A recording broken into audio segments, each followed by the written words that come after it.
14 दिवसीय श्री राम कथा यात्रा, धर्म, त्याग और प्रेरणा की ओर। नमस्कार, दिव्या पर आपका हार्दिक स्वागत है। आज हम 14 दिवसीय श्री राम कथा यात्रा की शुरुआत कर रहे हैं। इस यात्रा के माध्यम से हम भगवान श्री राम के 14 वर्षों के वनवास से जुड़े जीवन के महत्वपूर्ण प्रसंगों को आपके सामने प्रस्तुत करेंगे। हर दिन हम रामायण की एक घटना का वर्णन करेंगे और उससे जुड़े धर्म, त्याग, प्रेम, नेतृत्व और कर्तव्य के गहरे अर्थ को समझेंगे। इस श्रृंखला का समापन 22 जनवरी को राम मंदिर की प्रथम वर्षगांठ के पावन अवसर पर होगा। ये यात्रा हमारे जीवन में राम राज्य की भावना को पुनः जागृत करने का एक प्रयास है। आज इस कथा की शुरुआत हम वनवास की शुरुआत से कर रहे हैं, एक ऐसा क्षण जिसने श्री राम को मानवता के लिए त्याग और धर्म का सबसे बड़ा उदाहरण बना दिया। अध्याय 1, वनवास की शुरुआत। अयोध्या नगरी उत्सव के रंग में डूबी हुई थी। हर गली, हर द्वार दीपों और फूलों से सजी थी। प्रजा हर्षित थी क्योंकि अगली सुबह श्री राम का राज्याभिषेक होने वाला था। भगवान राम, जो अपनी सरलता, सत्यनिष्ठा और करुणा के लिए प्रिय थे, राजा के रूप में सबके आदर्श थे। राजमहल में महाराज दशरथ अपने पुत्र के राज्याभिषेक की तैयारियों में व्यस्त थे, लेकिन इसी बीच रानी कैकेयी के कक्ष में कुछ और ही घटनाक्रम चल रहा था। मंथरा, जो कैकेयी की दासी थी, ने उन्हें भड़काते हुए कहा, यदि राम राजा बनेंगे तो भरत का क्या होगा? आपके पुत्र का अधिकार छीना जा रहा है। यह समय है महाराज से अपने वरदान मांगने का।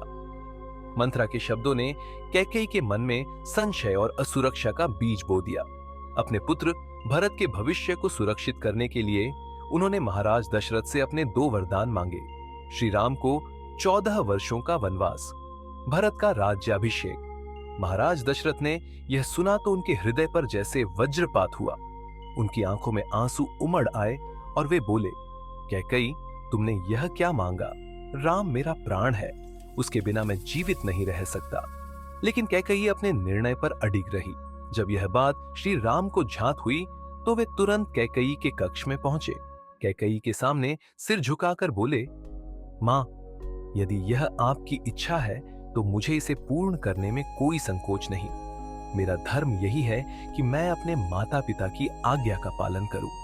उनके शब्दों में न कोई शिकायत थी, न कोई दुह। यह देखकर कैकेयी भी हतप्रभ रह गई। उनके मुख से सिर्फ इतना निकला, राम, तुम्हारे जैसा पुत्र इस संसार में दूसरा नहीं होगा।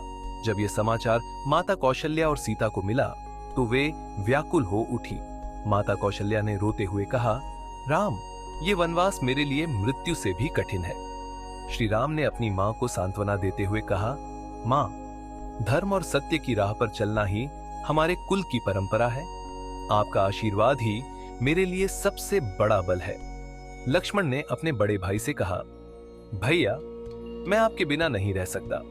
मैं भी आपके साथ वन जाऊंगा। सीता ने भी अपना निर्णय सुना दिया, स्वामी, पत्नी का धर्म है कि वह हर सुख दुख में अपने पति का साथ दे। मैं भी आपके साथ चलूंगी। अगली सुबह श्री राम, लक्ष्मण और सीता ने साधारण वस्त्र धारण किए। पूरे अयोध्या में शोक छा गया। प्रजा उनके रथ के पीछे पीछे चल पड़ी। हर आंख में आंसू थे, हर हृदय में पीड़ा, लेकिन श्री राम के चेहरे पर अद्भुत शांति और दृढ़ता थी।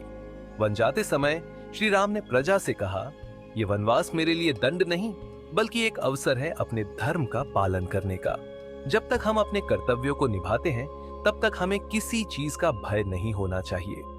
इस कथा से हमें यह सीख मिलती है कि जीवन में चाहे कितनी भी कठिन परिस्थितियां आएं, हमें अपने कर्तव्यों और मूल्यों का पालन करना चाहिए। त्याग और धैर्य से ही सच्ची शांति प्राप्त होती है।